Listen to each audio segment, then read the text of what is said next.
mess hall.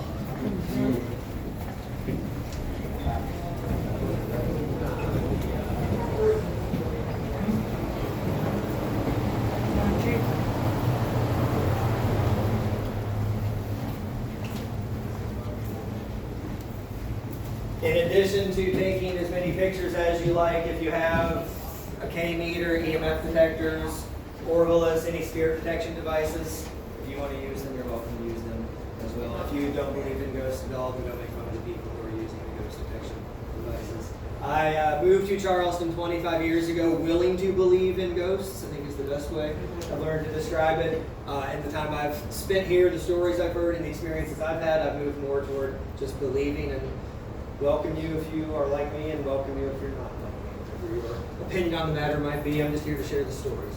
You take away whatever you want to take away from the experience. As for the Yorktown, this is the Yorktown CV-10. This was the 10th aircraft carrier ever built by the United States Navy, and one of 24 Essex-class carriers. Essex was the 9th aircraft carrier, basically a new make and model. We would build 24 Essex-class carriers during World War II. All of them completed within about 18 months, including the one you're on right now. Construction on this ship began on December 1st of 1941, a few days before the attack on Pearl Harbor.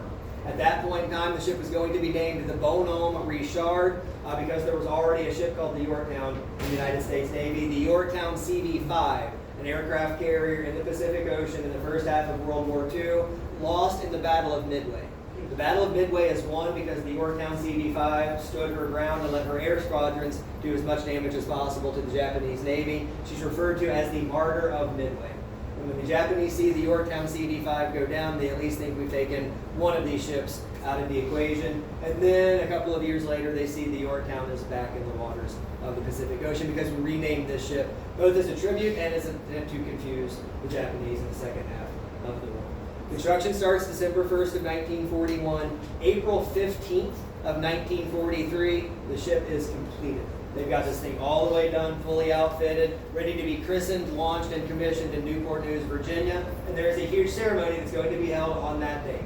The Secretary of the Navy is named Frank Knox. He's going to give a speech, and when the speech is over, the Yorktown is going to be launched, and First Lady Eleanor Roosevelt is going to be there to christen the ship with a bottle of champagne. She was there reluctantly. She had done this for the Yorktown CV-5 and thought it was bad luck for her to come and christen a ship that has the same name as one that is now at the bottom of the Pacific Ocean. She is compelled by staff Frank Knox to come and be a part of the ceremony. So she is seated there. Frank Knox is giving the speech. There is a lot of military brass all around. And arguably the first unexplainable thing in the Yorktown's history would happen that very day. 7 minutes ahead of schedule, mid-sentence for the Secretary of the Navy, the Yorktown launched herself. Nobody has any idea how this happened. If they do, they never told anybody about it. But what you basically have is 872 feet and 23,000 tons of steel crashing through the boards and moving on its own 7 minutes before anybody expects this to be happening.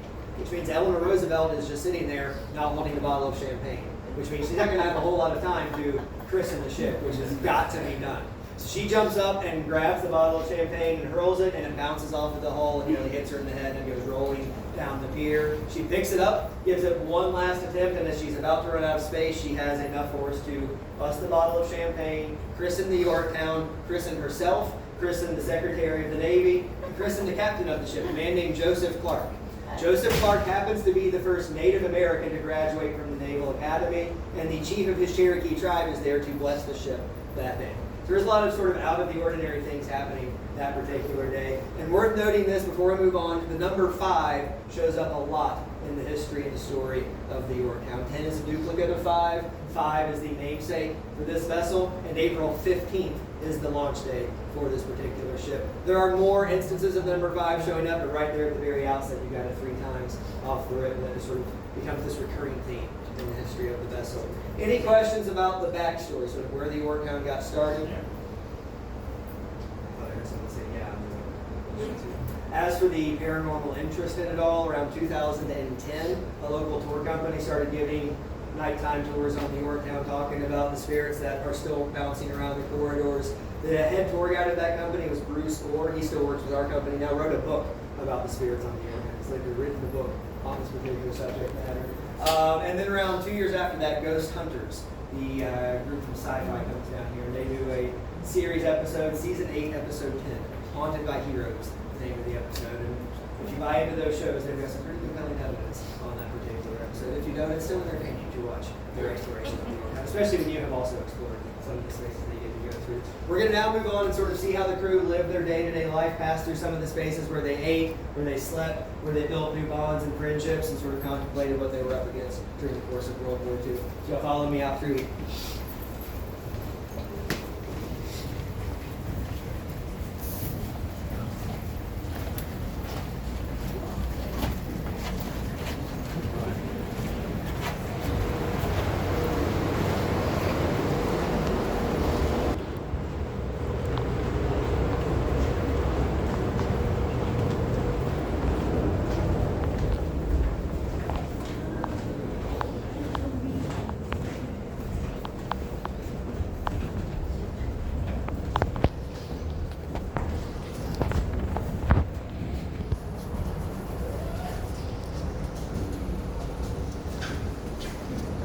Washing dishes and washing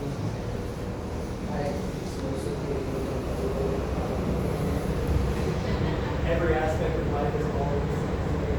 And this is monorail track. If you're a tall individual, you're going to have to watch your head walking through here. But if you look around the corner, you'll see those hooks that would swing through to bring explosive or other machine equipment through this space. Any number of dangers just waiting for every turn through the Yorktown. And if you come toward during the day, you will often walk through these spaces and hear noises of the ship. They sort of pump in these noises to make you realize it was always alive with activity. The first people are at work at 2 o'clock in the morning getting breakfast ready for the pilots as they fly through the mission.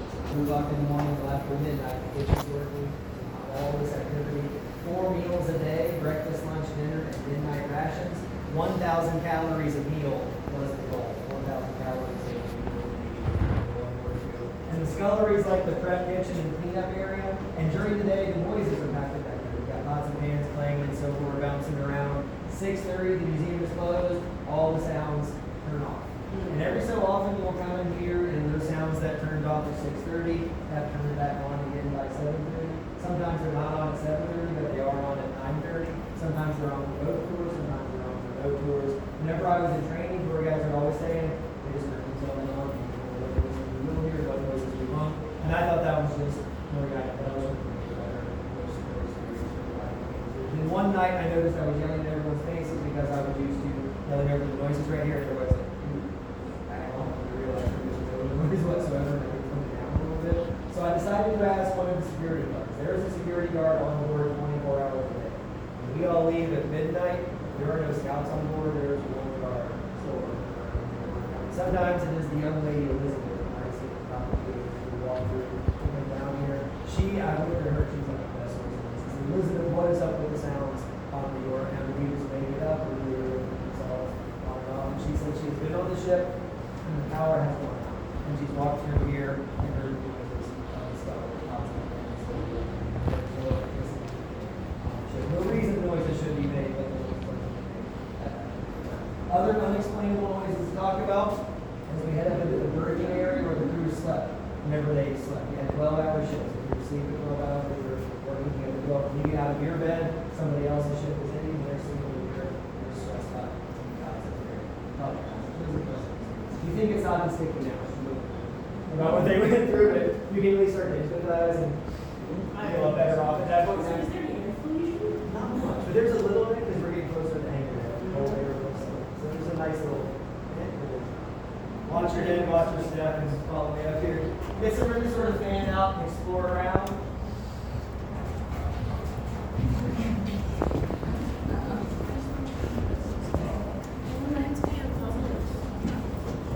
When I was working in public, I'm going to fall.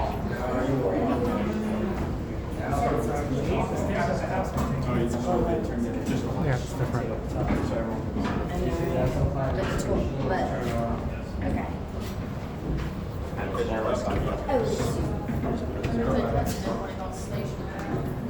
be the first one that goes kids.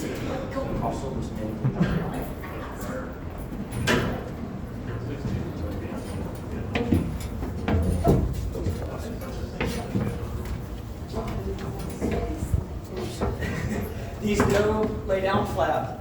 And they did have like a standard issue mat they would unroll as maybe 2 to 3 inches of thickness. Bathrooms are right over here, not a whole lot of space and even less privacy. There's a little game table in the back, checkers, chess, backgammon cards. There is a torpedo workshop on the other side of that bulkhead. So sort of all aspects of life laid out right here. And as y'all make your way up, sort of explore this room, peer into the head, look on these racks. You'll see there are messages scrawled in black ink in the 1960s. You can still see up here today.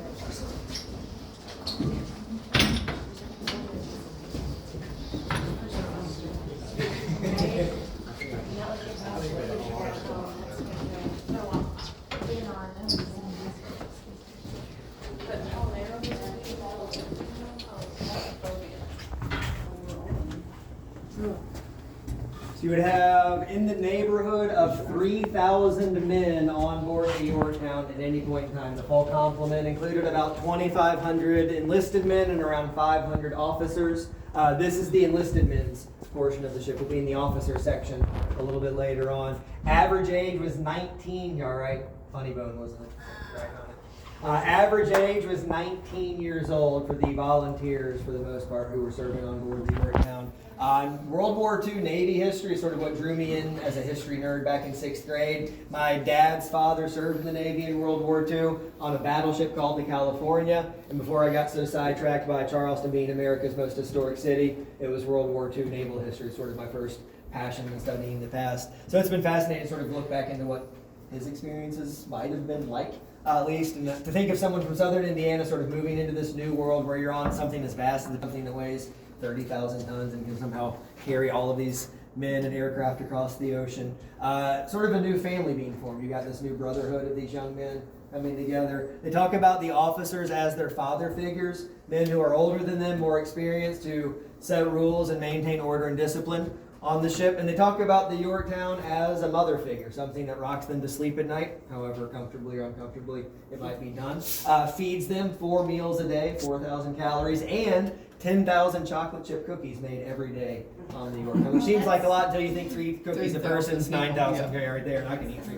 Once they run out of fresh butter and eggs, they become gambling bartering chips. Like if you want something done for you, how many cookies do you still have left over? And even a stale cookie is better than no cookie when you're in that experience at that point in time.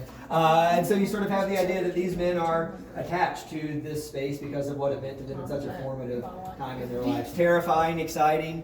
So many different emotions coming together in that space, and we've caught some of this on film, or at least on recording. If you go to watch a lot of these shows, you see these EVPs, electronic voice phenomenon. Sometimes it is a deliberate session, sometimes it's just luck of the draw. When they're watching their footage or listening to something after the fact, they hear a voice they did not hear in real time. And it's mumbled and it's staticky, and the context of the host and the subtitles they put on the screen helps you understand what it is the spirit is saying in that electronic voice phenomenon most of the time. We had an electronic voice phenomenon session in this room one night. Investigators came in here, they got all the lights off, they got the recording equipment out, just keeping as silent as they can, asking who is here, what is your name, where are you from, how do you feel about this experience, and get no response whatsoever. So they take a break and decide to come back and provoke the spirits into responding by playing sound clips of propaganda from World War II in the form of Tokyo Rose. English-speaking Japanese women who would interrupt American airwaves to demoralize American troops. And the Yorktown in particular was such a thorn in the side of the Japanese Navy. This ship is mentioned by name at least twice by Tokyo Rose. 39 battles, 11 battle stars, and 1 presidential unit citation for the crew of the Yorktown just in the 2.5 years of service in World War II. So they play some of these sound clips, Tokyo Rose talking about the Yorktown, ask their questions, listen to the recordings, and they heard something clear as day, something that needed no subtitles. A little bit of context goes a long way. Something I would never repeat in front of anybody that I'm giving a tour to or anybody I've known my entire life. Something a 19, 20-year-old American man would say about a Japanese woman during World War II pretty much sums it up right there. Heritage and parentage called into question and incredibly insulting. And you realize this sort of new family unit being brought together in a world they don't know what they're facing at that point in time. So sort of move through this space and take a look around. We're going to move on to the sick bay and medical spaces after this. Look at some of the casualties that took place on the Yorktown and those who survived sort of the Great Great Chaos as well. Do y'all have any questions about anything here for a couple of rooms and some of the sites we've seen? All right, let me get by y'all. We're gonna duck out to my right from this vantage point coming through here. And then when we come out here, we're gonna hang a left.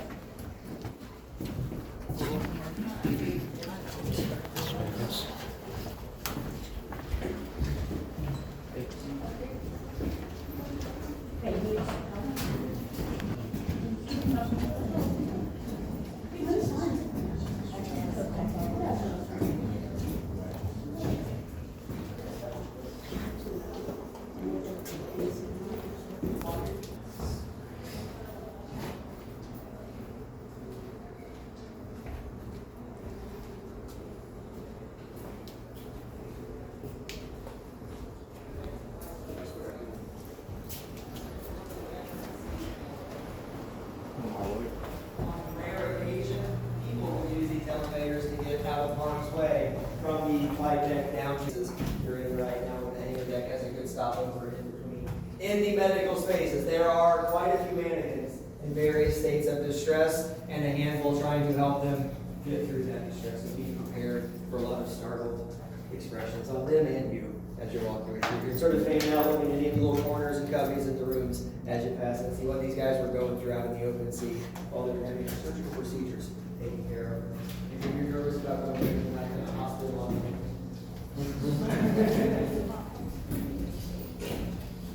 watch your head.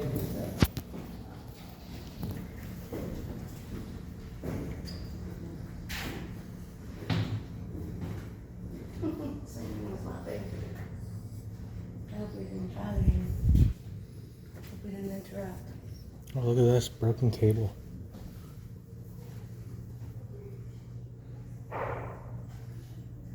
This is part of like the anchoring system, mooring system, isn't it? Mm-hmm.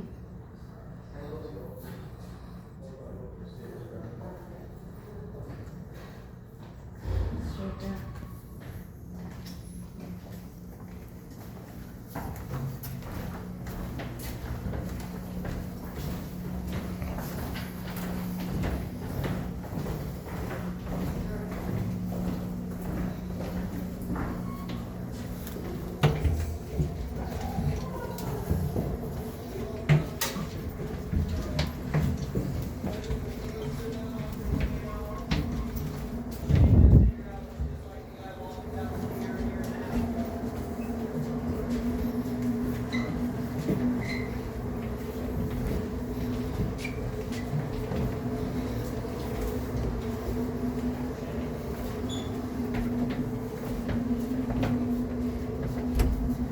Imagine this is your infirmary.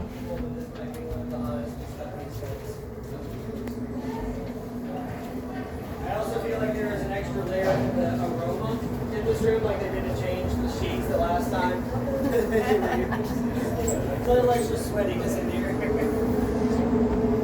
Even one more layer to the fear and anxiety of it all.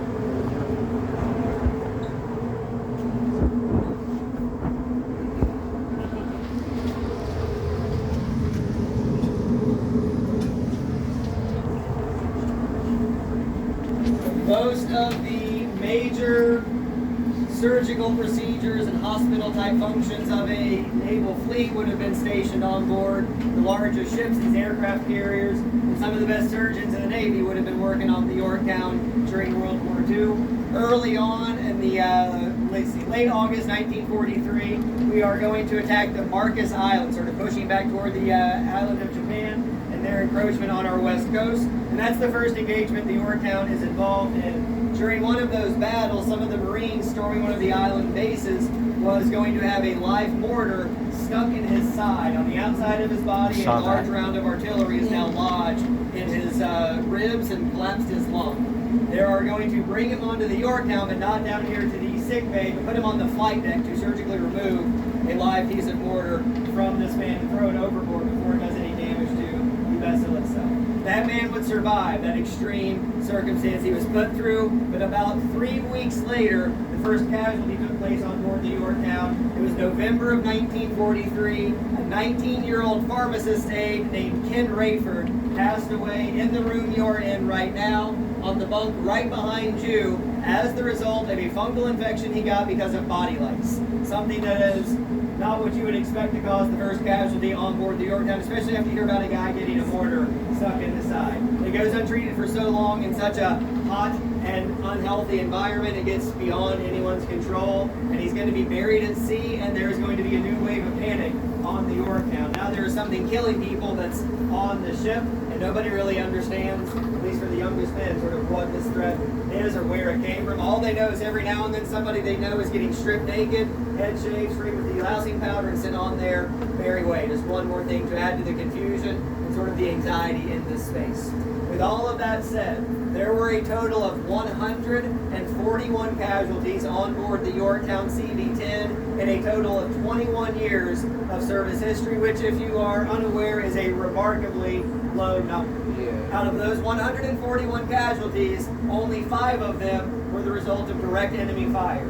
And all 5 of those casualties happened on the same day in March of 1945 when a 500-pound bomb hit the Yorktown, bounced off of the flight deck, and detonated off of the side of the ship. Whenever that bomb detonated, the blast went through the hull and took the lives of 3 men who were on the other side of that blast zone. Their names were Frank Blueck, Fred Weatherford, and Edward Sherman. As the bomb is making its way down to the flight deck, though, it passes through a gun turret right next to the island structure, and the 2 men in that gun turret lost their lives immediately as a result of the bomb passing through them on its way to its final destination. Their names were Elmer Jekyll and Hal Barnett. Those 5 men, American servicemen, lost their lives on March 18th of 1945. The following day, a sister vessel called the Franklin, another Essex-class carrier, was hit by 2 500-pound bombs, direct hits. They went right through the hangar deck to the decks down below, and in that one moment, 807 American lives were lost. Casualties on board the Franklin from one moment in the course of World War II. 807 in one day, 141 in 21 years. Odd as it might seem, when the Yorktown was launched back in '43, the chief of that Cherokee tribe is there. He puts a blessing on the ship. He would say that there would be no more harm to befall this ship than what befell the crew of her sister ship, or her namesake, the Yorktown CV-5. As they looked through the naval records, they wanted to find a ship that had a low casualty total. They figured 0 was impossible, so they went with the lowest recent total they could find, which happened to be our namesake. And it happened to be the exact same number. 141 casualties on board the Yorktown CV-5 in 6 years of service history. That is the blessing they put on this ship, and 141 casualties in 21 years of service history for the Yorktown CV-10. All strange coincidence or something more than that. That is for you to interpret for yourselves and have your own opinion on. But always worth mentioning those by name who sacrificed the most in that moment on board the vessel, and those who didn't see their life run its course the way it could have because of their time on the Yorktown. We believe in this sort of line of work that we all experience 2 deaths. The one that happens when your life comes to an end, and the one that happens the last time somebody says your name or tells your story. So we do our part to keep their stories alive as best we can, and you all get to be a part of that as well. So follow me through here. We're gotta remember how I did the story last time, because I liked my new way of doing it. I want to do it the same way this time. So let me think what I'm going to do and not tell you about it, because I don't know it just yet. Oh. I'm going to figure it out soon. I promise.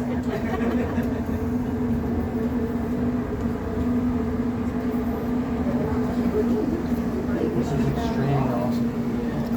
I'm also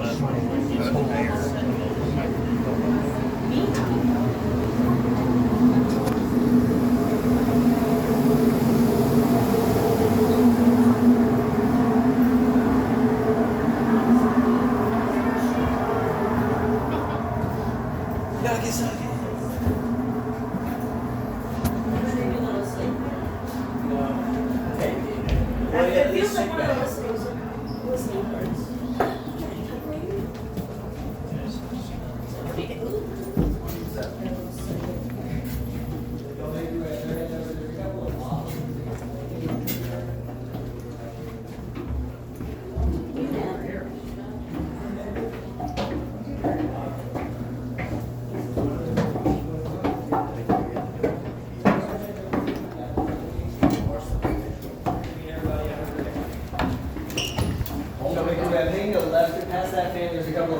Big display cases. We're going to group up.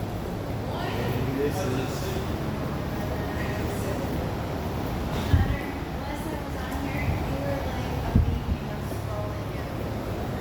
want to send you an item on this show.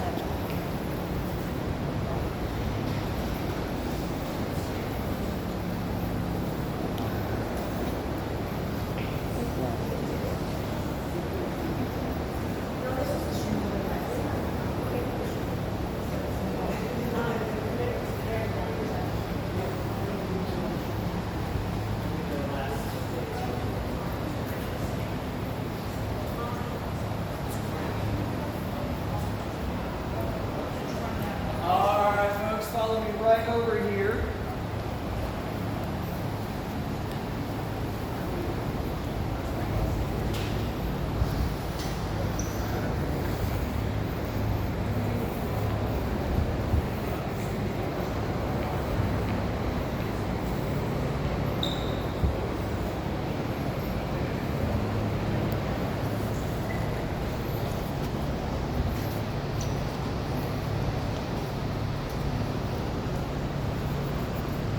We do not have a picture of the Yorktown after she was hit by the 500-pound mom, and they have photographs of the Franklin after she was destroyed. This is a model of the USS Franklin after the two Japanese bombs hit it March 9th. And then this is a model of the Yorktown as she originally appeared during World War II. They would enclose this kind of area where the anchor chains hang down. They would take away the camo paint job, angle the flight deck, rearrange the elevators, and that was the original World War II appearance of the ship, and then decommissioned when the war had come to an end. One thing I love to point out about these photographs is the fact that there was nothing to keep you from going over the side of the flight deck that would get in the way of the aircraft. There are safety fences up there for our benefit today, but if you ever want an anxious moment, sort of think about being there with nothing to keep you on the other side of it all. We're going to go a little bit further down here, folks. There is a bench I want to point out, and one particular individual My dad, associated with he it. was quartermaster into these cruisers. You know, Air Force. Yeah.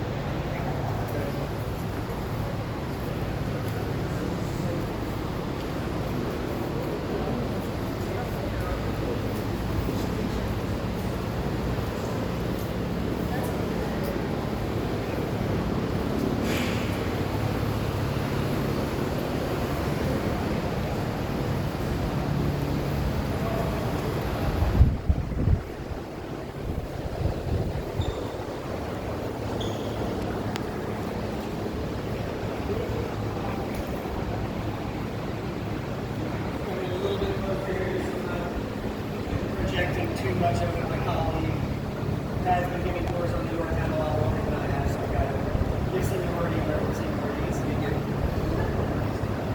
Behind me, you've got Bill's bench. Bill Watkinson was the United States Navy both in World War II and the Korean War.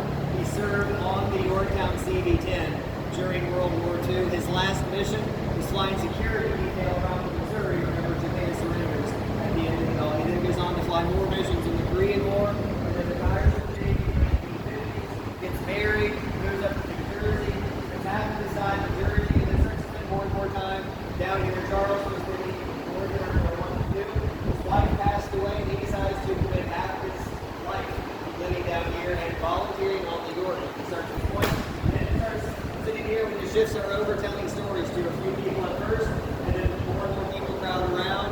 Eventually, it's a regular occurrence. Bill would sit here and tell anybody who wanted to listen to his stories about serving on the Yorktown. He would do that until he could no longer physically make his way down here, and ultimately would retire up to New Jersey. He passed away in 2023, surrounded by his friends and family, and at that point in time, he could come back to join up with those he had served with on board the Yorktown. He's got a special tribute right here. There's a great individual representation sort of of this story that we really need on time and time again for those who serve.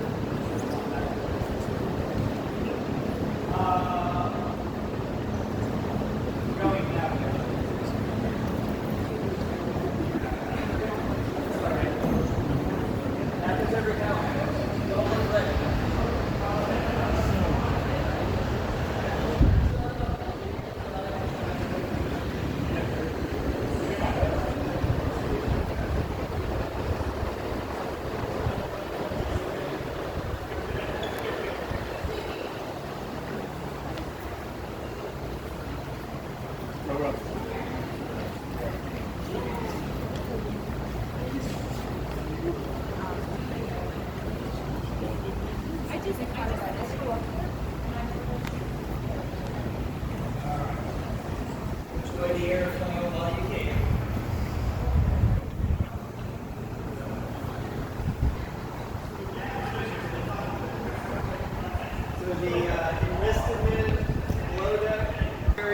all berthing, that was all back that way. Underneath this part of the hangar deck, you're up in the officers' territory. We're going to go down the steps right here. There's an officer's wardroom, sort of their own private kitchen and dining hall.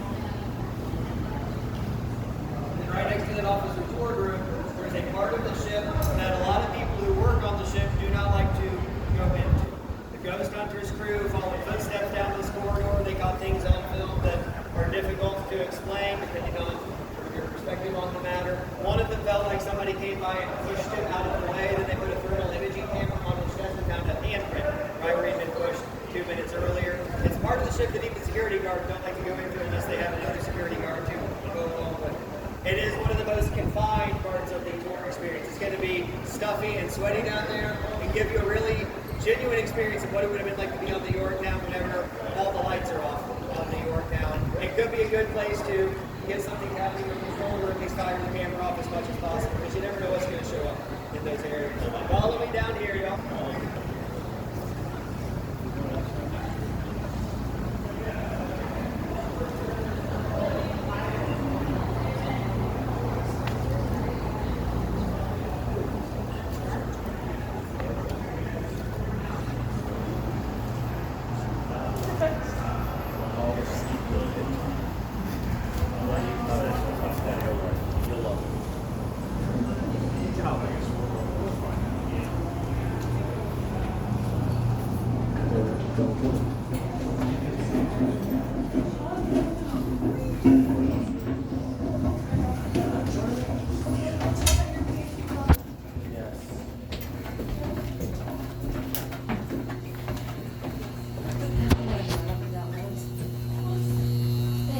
You're welcome. Come on in.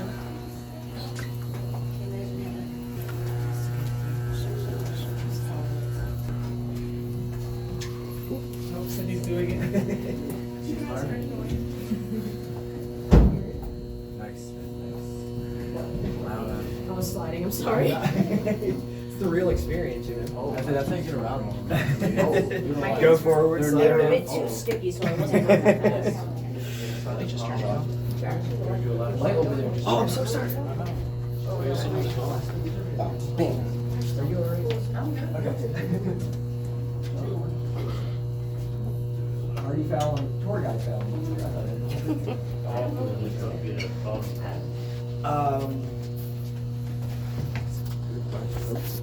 Probably not often. All right. So one thing that we do know about this part of the ship is you go down that corridor and there is an area called a battle dressing station. Battle dressing stations were kind of like little emergency rooms throughout the ship. In the moment of combat or just in the moment of day-to-day work, if something goes wrong and somebody needs immediate medical attention, there is a space on that particular part of the ship that is geared toward the attention they might need. We passed through one pretty early on when we went by the machine shop. That would have been a battle dressing station where people who had a lot of crush injuries would have been treated. The battle dressing station on the other end of this corridor was near the catapult room where people might have been subjected to body parts cut severely or severed by the cable snapping, and then people who had a lot of severe burns. So some of the most intense pain and suffering ever felt on the Yorktown was treated at the battle dressing station at the other end of that corridor. To me, that is the sense of the hand pushing the host of ghost hunters out of the way, like, get out of my way, I need to get to somebody who needs attention at the other end of the corridor. A lot of people come back here and just feel like they aren't welcome back here, and part of the theory behind that is it's the one part of the ship that's not had people passing through for most of the last 50 years that it's been here. So when people do show up, the spirits that are here are just sort of surprised to see you here. Some of the security guards, one of them named Caroline, believes she knows the name of two people down here, John. John and Ted, and she knows their preferences and their dislikes whenever certain groups and individuals come by. Elizabeth, security guard working tonight, the one who said she's been on the ship when the power's out and the sounds still play in the scullery. The first night she was on the ship by herself, it's around 1 o'clock in the morning, she's the only person on the Yorktown. She got to that curtain, she was supposed to go through this room and past that hatch, and she thought she heard something growling on the other side of the curtain. She turned around, went back up to the hangar deck, and waited till another security guard was with her to come back into this space. Bob is the only guard who doesn't seem to think the ship is haunted and will come back here alone. All the other security guards want to have another guard with them to come into this particular part of the ship. Bob just don't care. He's old, he's tough. He's like, there's no ghosts on the Yorktown. And there will still be people like see things they can't explain, but it's not a ghost. It's just something else that I can explain away. That is Bob right there. But all the others, they're the best source. Like they have had more experiences because they get to be here till 2 o'clock, 3 o'clock, 4, 5 in the morning. And they say time and time again, when there are no scouts on board, they hear more voices, more footsteps, more sounds of activity in life when there's only one person on the Yorktown as opposed to 30, 50, sometimes 100 plus scouts milling about here. And there's more sound when there's no scouts milling about here. Now, when it comes down to the investigations, there are the ghost hunters of the world, the ghost adventurers. There are the amateurs who bring their equipment on here. SCE-TV, the public television network for South Carolina, did an overnight investigation on board the Yorktown, which to me blends more validity than the other shows that come through for entertainment purposes. When SCE-TV did an episode on the Yorktown, they used a device called a ghost grid. I'm going to show you a couple of side-by-side pictures they took when they set the ghost grid up. And just to explain this as briefly as I can, a ghost grid displays a fixed pattern of LED lights. Think about your Christmas lights on the outside of the house where you have that thing on the ground displaying lights moving on the outside. Make those lights stop moving, make them all the same color in a fixed pattern. That is a ghost grid. When something moves through that fixed pattern of light, the motion shows up pretty clearly. SCE-TV set up a ghost grid and took 2 pictures using a digital camera with one landscape, one horizontal. The first picture shows in this red circle what looks like a person walking down the corridor. Make my way through here. And then next to them, the person is no longer there, but there is a leg trailing into the door on the side. This is the same corridor. Pictures are taken less than a minute apart from one another. One on the left is first, person in the circle, no longer there, leg disappearing into the room. You can see right there. This is just context for the ghost grid and what it does. So here you have this shape. The shape is no longer there, but the leg making its way into that space. So coming down the other side of the sweatbox. So this is what the ghost grid can do. And SCE-TV hired a man named Bruce Orr. Bruce Orr I mentioned earlier. He's done a lot of tours on the ship, done a lot of investigations on the ship. So this was the first time Bruce Orr saw a ghost grid. So he came back about a year later with a smaller group, amateur investigators, and they brought in a ghost grid to the room you are in right now. They set their ghost grid up at the curtain, pointing on this wall, and they all stood back there and filmed what they were going to see happen. And I'm going to show you the video they caught as I come back around the room. And I'm going to show the video to this side of the room first, and then let y'all think about where you are and what you just saw as I go back to that side of the room. So that's what the ghost grid does. And this is the movie cut. And this is about a 40-second movie, so bear with it. At one point, you're going to wonder, why is this guy having us sweat this much to look at this iPhone 12 for this long? It's going to be worth it at the end of it all. I'll back up just a little bit so we can bring you into the fold, and then we'll get the rest of y'all here in just a minute. So y'all just wait with bated breath. Get a couple of you here. Can y'all see all right back there? Yeah. So there's a little bit of movement. It's kind of just off center to the left. It goes left to right. And then it stops moving completely. It's never that high. And then it starts walking toward everybody out of that space. Oh, hell. There's human form and just walks right out of that hatch and right toward the people investigating it. Now, we're all going to see it in the back there as you are standing next to the hatch that this thing came out of. All right, now back onto this side of the room. I'm going to hold it up here, and it's going to be a little bit of movement. You can see some of the lights sort of fade in and out.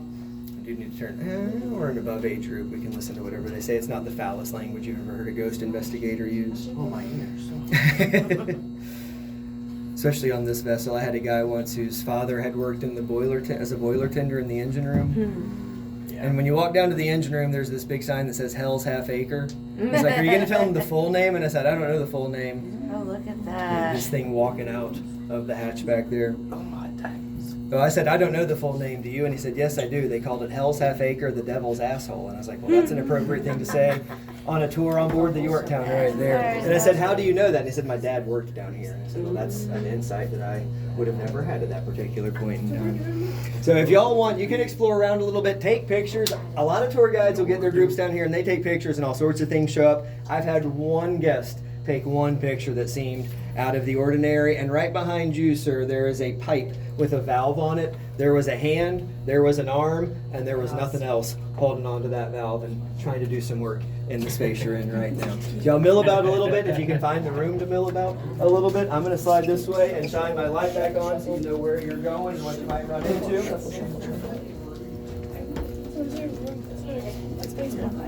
We checked out before the story. And basically what this thing would have looked like when they brought it here in 75. Is that when it was decommissioned in 75? So it was decommissioned in 70 and then tugged down here from New Jersey in 75. So it didn't come in on its own power. It could not get itself down here. And despite the fact that there was still fuel in it, it just didn't work anymore. How did they get the flames on?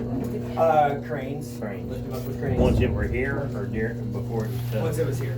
Bring the aircraft in. And they have little stories up there when you're like, this one was found in a lake in Washington or restored, this one was lost somewhere else. They've covered a lot of different collections and then been brought in Okay.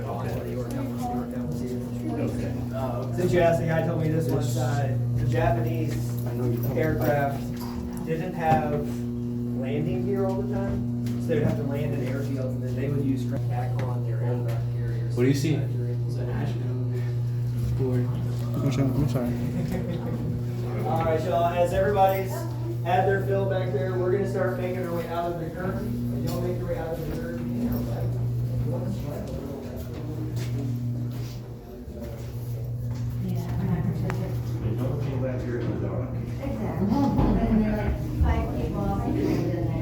Imagine a game of hide and seek in this whole boat. There's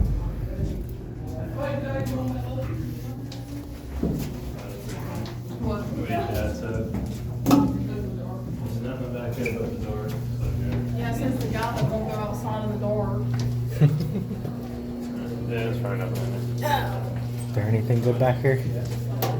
Does it wrap around? Yo, that's too. Hide and seek in here would die. If like get like 30 people, play like a huge game of hide and seek. Oh, Where's it go? For like 5 hours. I don't know. Can you fit through it? You're small enough.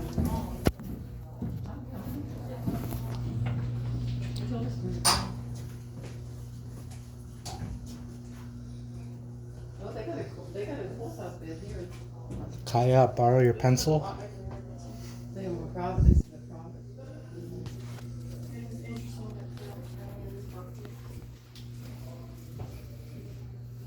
There's an eyeball.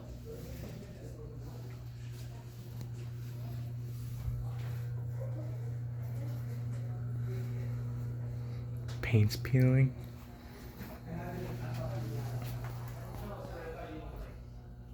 Light bulb's blown.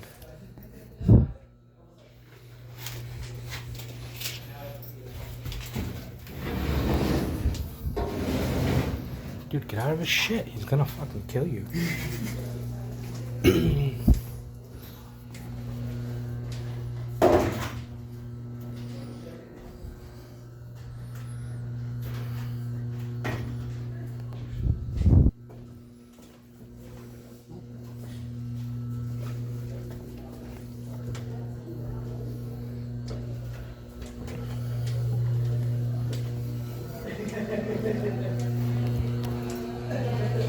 Although we'll touch on this and walk away.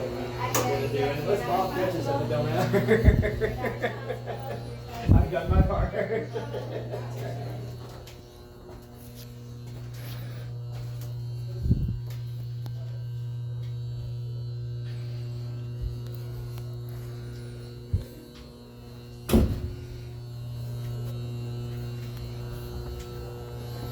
You'll notice if you go through a lot of the hatches, you either have an X, a Y, or a Z on them. You might not notice this at all. I only noticed it recently, and I had a guy tell me what it means the last time I was on board. Doors marked with an X are hardly ever open, only in drastic circumstances. Door marked with open from time to time. Z are kept open all the time unless something major has happened. I noticed that the scullery, like where the food moves through, it's a Z, and where the bombs move through, it's an X. Right in that same space, which lets you know what is most important, what's safest and not in those areas. All right, y'all. That'll keep them out. All right, follow me this way. Keep him out or keep him in? Try to keep the scouts out, but you know, it's a cargo.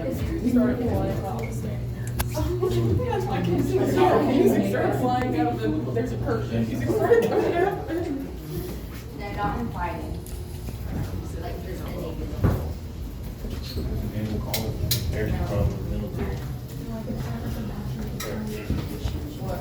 See, there's steak over here. I didn't see any steak over yonder. And the Marines, it's leaders eat last. They go out right. That's not how it works. No.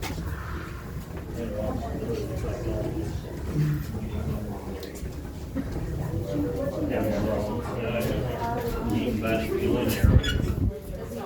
If you're invited here. Right. What are you doing here? Right.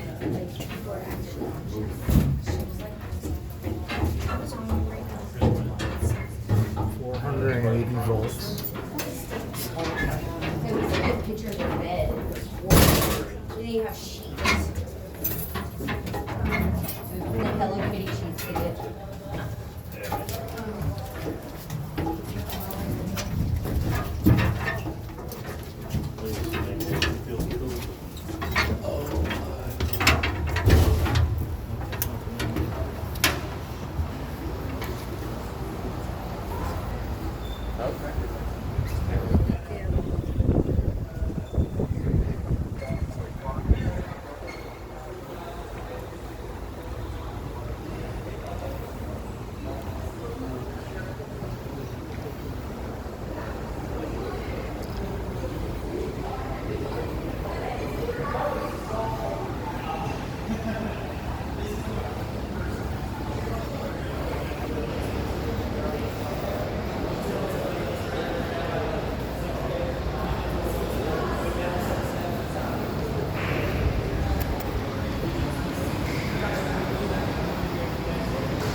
Oh, look over here.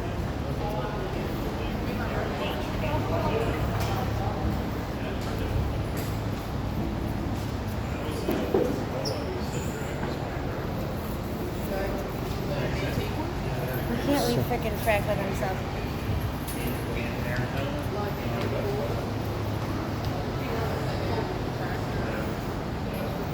Diego, Ed, let's go. You guys, the tour is leaving. Come on, we gotta all stay together. Come on, Diego.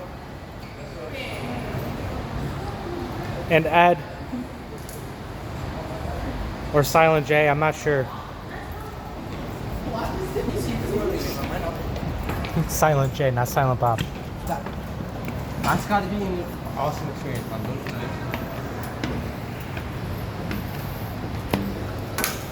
Oh, I got shit. losing the tripod.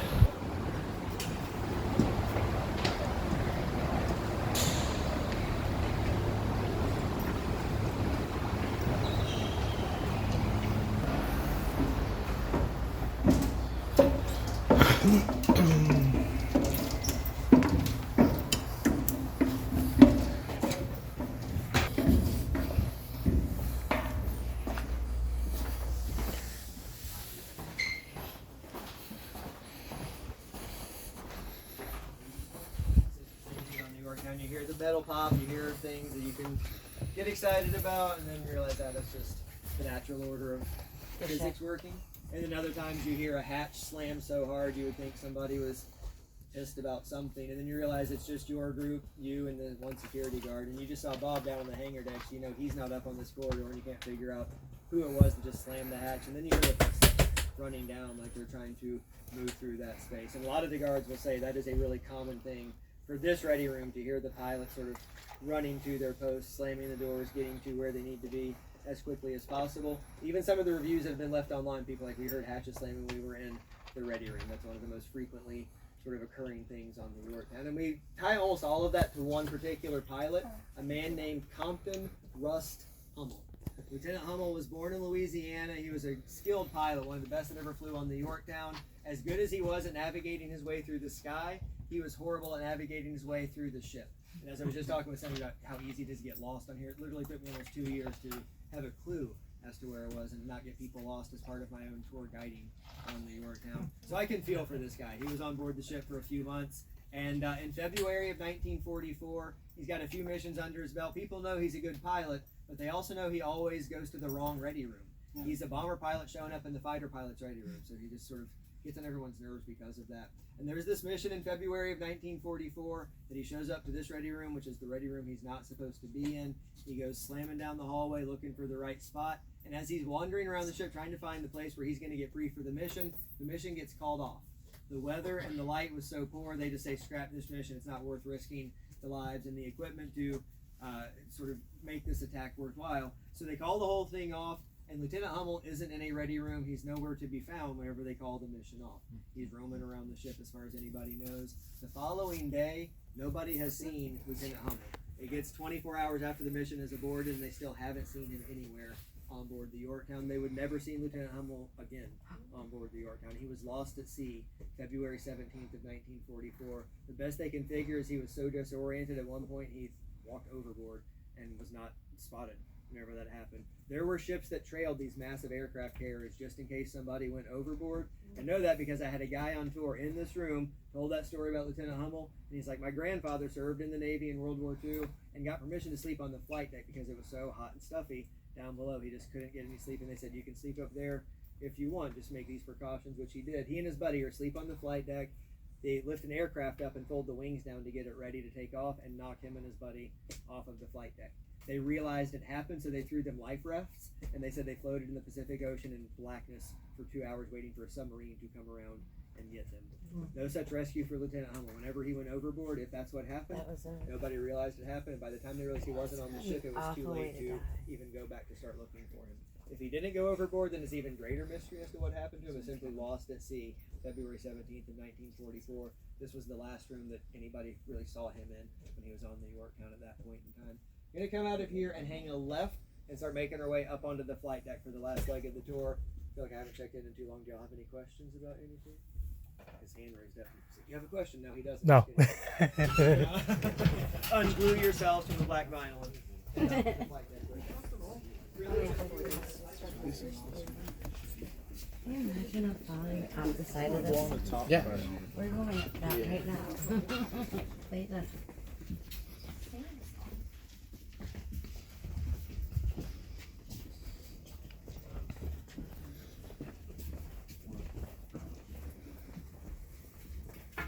They're comfortable. The seats? Mm-hmm. Yeah. Sit right here and sleep all night and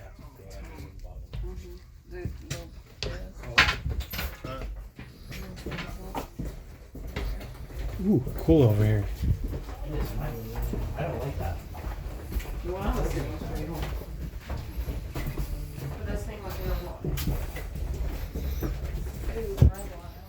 Radio. Ah!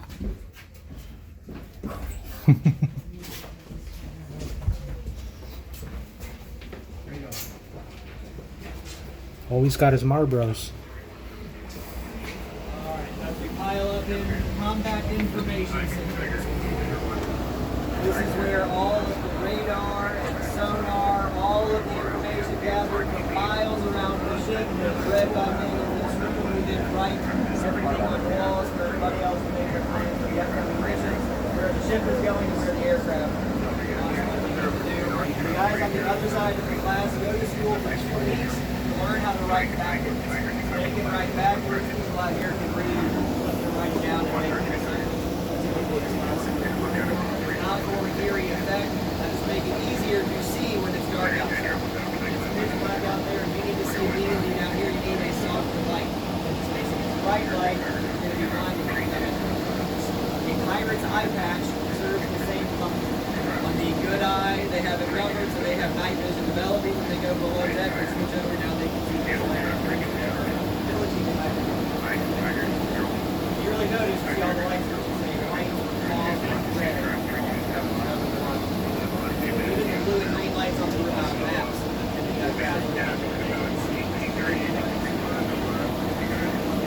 Now we're heading up to flight.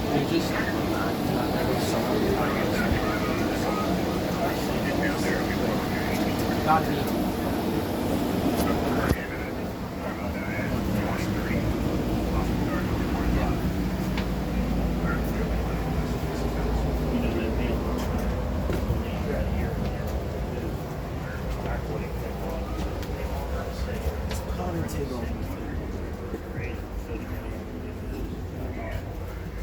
Much stuff.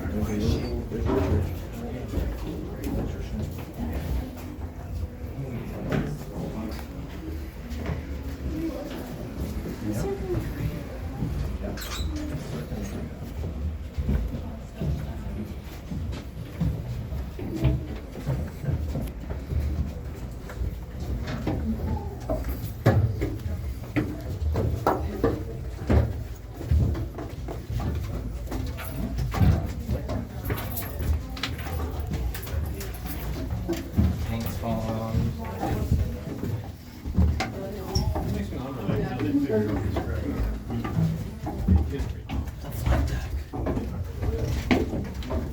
It's history, we can't figure out how they get to report a hole in their bore rate in some of the.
record time, basically, the way it lifted him from the water. Most of the life rafts go down.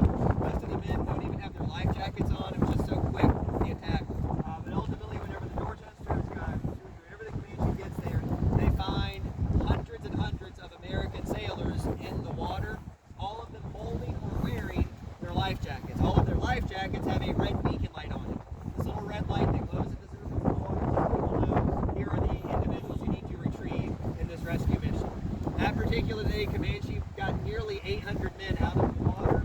170 of them were alive. Those are the largest casualties we would see from Comanche before. But the memory of those who survived and did it